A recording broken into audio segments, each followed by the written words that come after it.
My name is Sarah Thompson. I'm a 38-year-old nurse living in Millbrook, a small town in America with a population of just about 5,000. The town is surrounded by lush green hills, but contrary to its peaceful appearance, my home life was far from tranquil. Every morning, I head to the local general hospital. Work at the hospital was the only place where I could escape the tension at home. Good morning, Nurse Thompson. Looking forward to working with you today. Hello, Jake. How are you feeling today? Engaging in such conversations, I try to immerse myself in work to forget about my family problems. At home, a complicated family dynamic awaits me. My husband, Michael, runs a small law firm in town. We've been married for 10 years, and while I thought we were happy at first, our relationship has now grown cold. Sarah, I'll be home late again today. All right, Michael. This exchange is the extent of our daily interaction. Our 6-year-old son, Ethan, is the only hope in this house. He has a special ability. Mom, Grandpa says everything will be okay. Ethan can hear the voices of the deceased. This ability was the only consolation for our family. The biggest problem in this family is my mother-in-law, Elizabeth.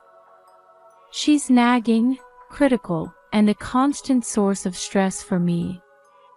Sarah, your cooking is always so bland. Ethan's grades are slipping. Are you even paying attention? Elizabeth's words always undermine my confidence. She doesn't accept Ethan's ability either, calling it abnormal. That child is saying strange things again. You need to discipline him properly. The thought of these days continuing endlessly filled me with despair. But life often has unexpected turns, and our family's fate was about to change dramatically. My relationship with Elizabeth was rocky from the start. When we first got married, instead of welcoming me, she maintained a constantly critical attitude. Sarah, are you really fit for this family?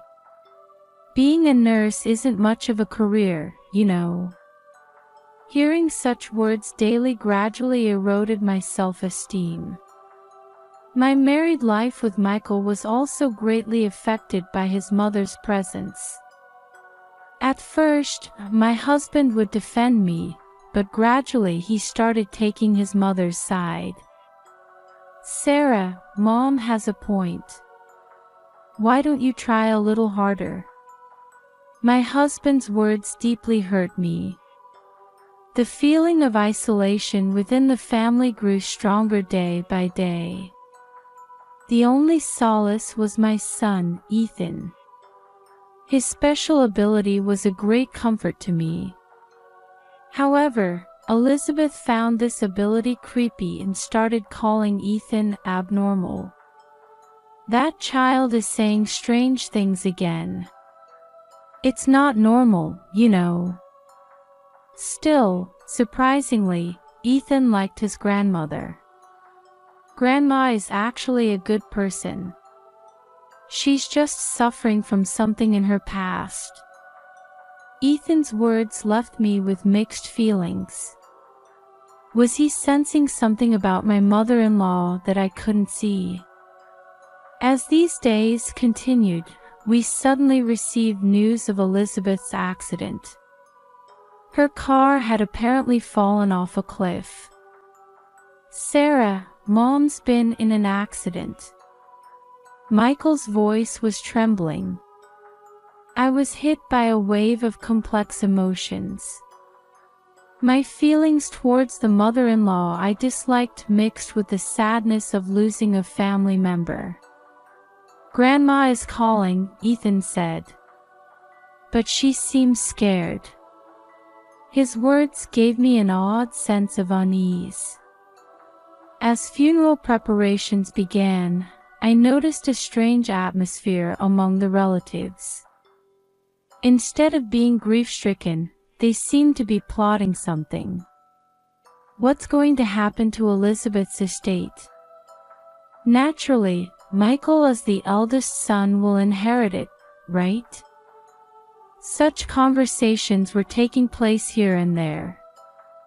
I felt angry inside. These relatives talking like this when we've lost a loved one.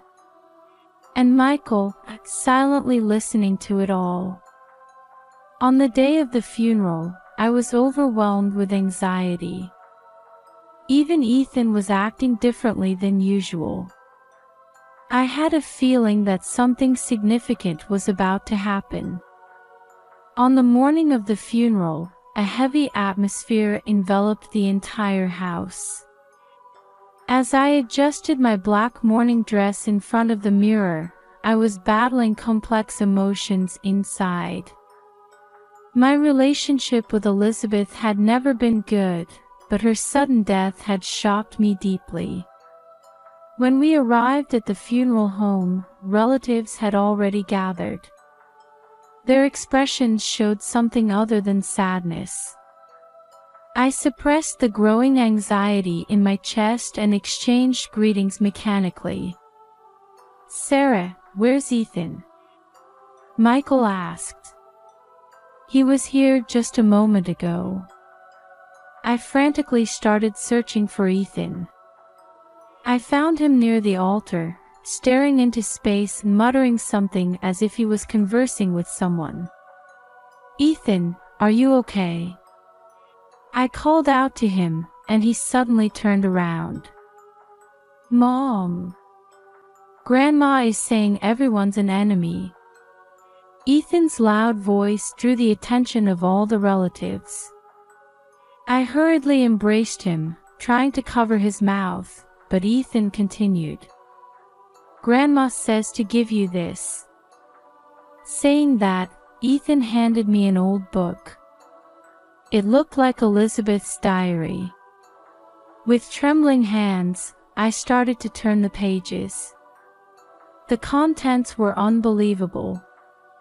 Elizabeth's death wasn't an accident, but a planned murder. And behind it were Michael and the relatives. "Sarah, what are you looking at?" Michael's voice brought me back to reality. His eyes held a cold light I had never seen before.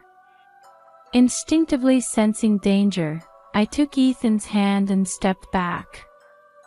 "It's nothing. I'm just going to get some fresh air outside." Suppressing my shaking voice, I took Ethan and left the funeral home. Then, I called the police from the car. "Hello, police. While I was explaining the situation on the phone, a police car arrived. The officer who got out approached us as if he already understood the situation. "Mrs. Thompson." "Yes, that's me. You need to leave immediately. It's dangerous here." I was speechless at the officer's serious gaze. He continued.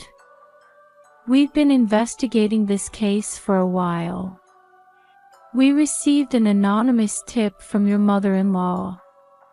But we didn't have enough evidence."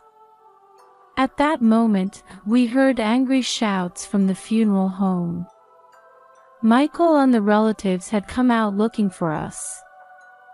"Sarah, where are you?" Michael's voice no longer held any of the gentleness of a husband.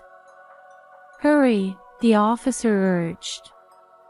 "I'll hold them off. You two get to a safe place." I hugged Ethan tightly and jumped into the car. In the rearview mirror, I could see Michael and the others confronting the officer. Mom, I'm scared. It's okay, Ethan. I'll protect you. This is where our new life begins. Following the officer's advice, we hid in a motel on the outskirts of town. Ethan had fallen asleep, exhausted. With trembling hands, I opened Elizabeth's diary again. Ethan, where did you find this book? I asked my sleeping son. He woke up and answered, Grandma told me. She said it was hidden behind the bookshelf in her bedroom. I gasped. Elizabeth's bedroom. Indeed, she had always treasured that space where no one else was allowed. Ethan had found the hiding place through his spiritual ability. Grateful for my son's gift, I continued reading the diary. The truth revealed there was beyond imagination. Michael had been after Elizabeth's fortune for years. It seemed even his marriage to me was part of that plan. Elizabeth had noticed his scheme and was secretly gathering evidence. Michael, why would you go this far? I muttered to myself. According to the diary, Michael had planned to murder Elizabeth to inherit her vast estate. And the relatives were complicit in this plan. Sarah, you don't need to know anything. Just sign the papers. Michael's words came back to me. He must have intended to use me to claim legitimacy for the inheritance. On the last page of the diary, Elizabeth had written her thoughts. Sarah, I believe in you and Ethan. Please reveal this truth and restore justice. Wiping away my tears, I steeled my resolve. The next day, I contacted a lawyer and submitted Elizabeth's diary as evidence. I also gave a detailed statement to the police. Things started moving quickly. Michael and the relatives were arrested, and interrogations began. However, they weren't willing to admit their guilt easily. Sarah, what do you know? Michael shouted in court. We did this for the family's happiness. I responded with a firm attitude. Family's happiness. How can killing someone for money lead to happiness? The trial dragged on. Michael and the relatives hired expensive lawyers and desperately resisted. They tried to question Elizabeth's mental state and cast doubt on the credibility of the diary. Elizabeth was showing early symptoms of dementia, they claimed. We shouldn't believe her delusions. But I didn't give up. Ethan's testimony also played a crucial role. While his special ability couldn't be direct evidence in court, it provided important clues that guided the investigation. Grandma is telling the truth, Ethan testified on the stand. I can hear Grandma's voice. The judge and jury were skeptical at first, but gradually they were moved by Ethan's sincerity.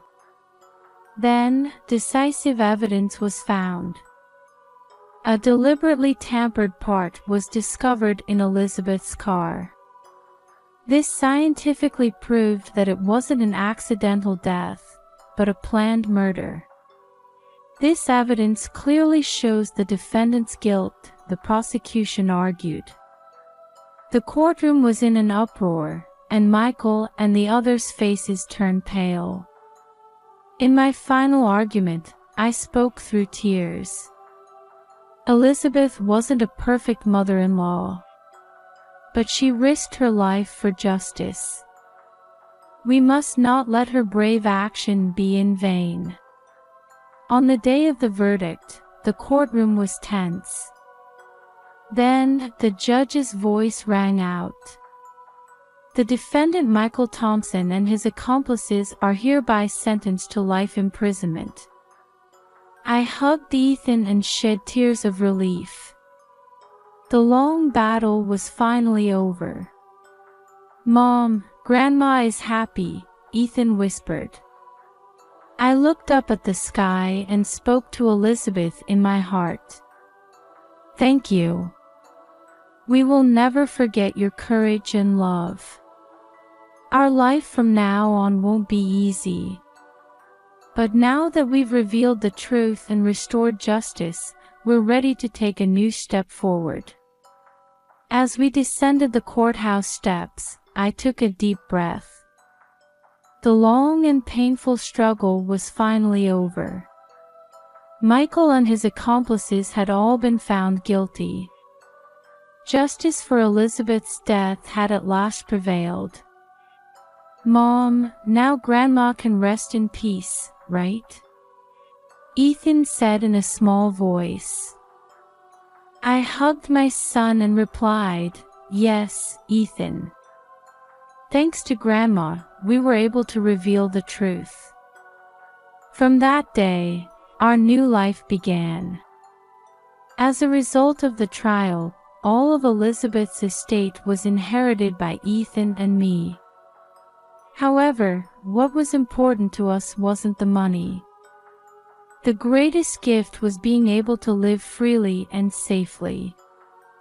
We decided to leave the old house full of memories and start a new life in a different town.